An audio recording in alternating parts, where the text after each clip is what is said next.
Yes, thank you so much, and welcome back to the show. And the show is the Minor Show, the Minor Show. So the show name is the Minor Show. I welcome you to subscribe and support me on this show.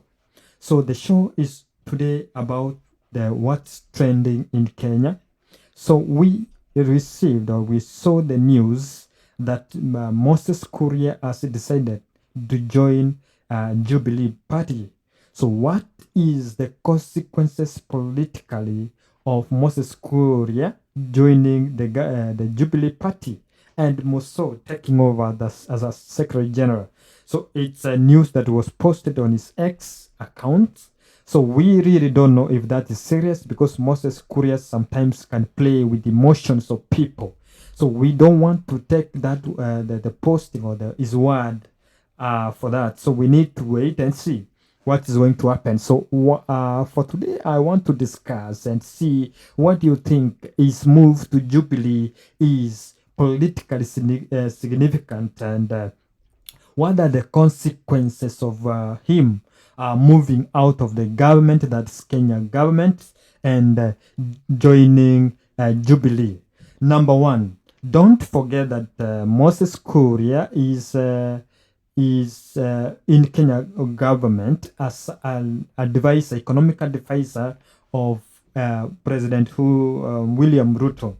Number two, facts you need to highlight before thinking through this is that Jubilee Party is owned by His Excellence Uhuru Kenyatta. That's number two. Number three, so something very, very, very important we need to look at, and that's the main discussion for today.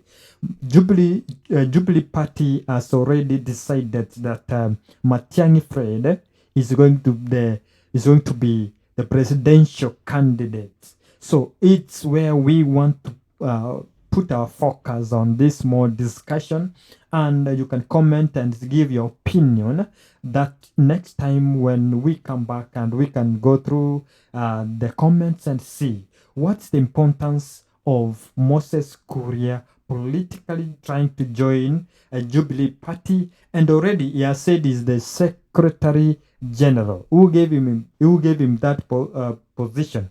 So yesterday, this thing started yesterday. For those people who are not aware, this thing started yesterday when Moses Kuria posted and congratulated Uhuru Kenyatta that for taking over Jubilee Party. Remember, we have the rankles that between Kioni group and Sabina Chege, who were claiming Jubilee Party, and we remember that Jubilee Party was being taken away by William Ruto. He was trying to destabilize the people of Mountain, which he succeeded prior to election of 2022. So what's happening right now? The advisor of the president finally trying to join the Jubilee Party. So it can be two-way. So we can reason out together. Welcome back. Before we go on, I will request that you can subscribe and to my channel, The Minor Show, so that we can reason together politically and see where our Kenya as a country is heading to. We understand things are not doing well, and that's why this is the period of transfers. So the politicians will start looking for the green pastures. So they try to gauge where is the government heading to. So as the scavengers, that's their life, and we always support them for that. That's the tragedy for the citizens of Kenya, whereby we keep on supporting these politicians who keep migrating with their old-fashioned ideas. And even if we have the new governments, the same people, we keep having them the government. Okay, let's go. Let's see.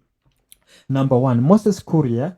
For those people who don't know, he was in Jubilee before he started his own party, and when he realized Uhuru was supporting Raila Odinga, he decided to go to Ruto, whereby he joined under the agreement using his party to the UDA. He became the minister, cabinet secretary. So whereby in him as a cabinet secretary, call a spade a spade. The man who was having very good ideas. He started, I think, something called industrialization in the counties, which something I really admired, but his loose mouth saying anything to be politically relevant really cost him. And how did it cost him? It was a setup because Ruto wanted to get rid of Moses Kuria. So how to get rid of Moses Kuria? You set up. So William Ruto is very good in that. So he set up Moses Kuria, and that's why he found himself during the Gen Z demonstration. Previously, people were asking he should get out of government. So that's how Moses Kuria got fired. And because William Ruto wanted the balance of Mount Kenya, he gave him a ceremonial post as an economic advisor. We know very well that you cannot advise Ruto. He knows everything. Actually, he can advise you. That's the word in the street. So when Moses Kuria became as an economic advisor of the president, whereby there are around 200 advisors under His Excellency William Samoei Ruto, those who are just flower guys, just their spectators. They don't even they wake up in the morning to go drink tea in State House. So what happened? People knew Moses Kuria was on his way out.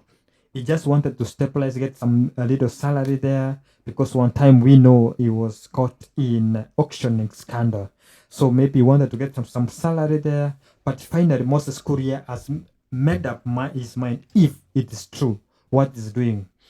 So what is the implication? The implication of Moses Kuria coming back to Jublee is very, very important to the opposition or to the people who are opposing the current regime. One, the Moses Kuria is one of very, very charismatic leaders, politicians in the Republic of Kenya. One thing I know for sure, if it was not a shower, if Moses Kuria had not miscalculated, Moses Kuria could have been the kingpin of the region of Mount Kenya. But what did he do? He made a mistake, joining the government and thereby being fired, being put as an economic advisor, and now is back to Jubilee. So we know he's capable. He knows how to deal with the emotions of the public. But right now he's coming back. So what will be the effect?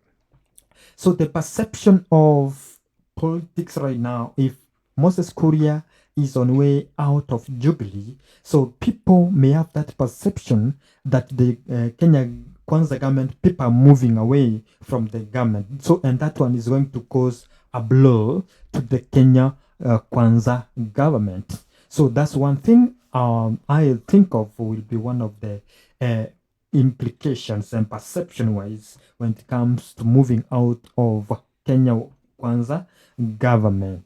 So the second thing is that maybe Moses Kuria, they can be able to receive some intel that no matter what, William Ruto is not going to be the next president. How are you going to be accepted in your region? So the best thing, you join them. So he's going back home to Mount Kenya to be relevant. So that's another thing I can think of. Moses Kuria is already calculating, because in Mount Kenya right now, if you are not on the side opposition, you are not going to have ground to stand and say something. He has gone to a couple of meetings trying to sell the government, but unfortunately it's not working out in Mount Kenya. Mount Kenya is a no-go zone for the Kenya regime politicians. So I think that's one thing he is trying to calculate. What will be the next perception I will think of?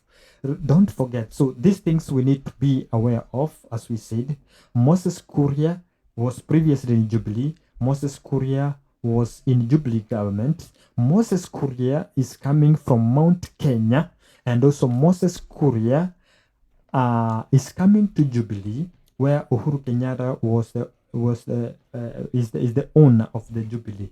So what is the other reason you think he is decided to join Jubilee, the rise of DCP of Gashawa, they're rivals because the kingpin of Mount Kenya has been the thing these two have been were fighting who is tougher than the other. So after the rising of DCP in Mount Kenya, the man Moses Kuria has decided to come back to Jubilee to counter the influence. So that's one thing I can say.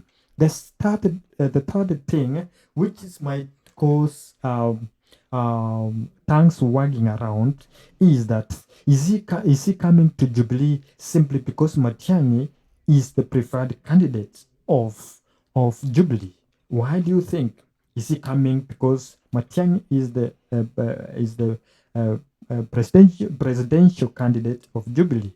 And if that's so, is he coming to spy? So that's another thing the Jubilee camp need to think otherwise and pick care. So you never know that, right now, William Samoei Ruto knows very well that facing Matiang'i is going to be a tough thing for him to be re-elected. So my opinion is he might be coming to Jubilee so that he can be able to spy on the campaign of Matiang'i. So it's high time the Jubilee we don't need to they don't need to celebrate the coming of Moses Kuria. That's my opinion. Please subscribe to the Minor Show. More analysis is coming. The next thing we are going to talk about the RSF. We will talk about weapons, Kenyan weapons transferred to Sudan. We will talk about Sfuna implication. Then we will discuss the message of His Excellency Uhuru Kenyatta, William Ruto, saying that he is not ready, he will not give power. Thank you so much and enjoy the rest of your day, the rest of your night. This is Minor Show, and God bless you.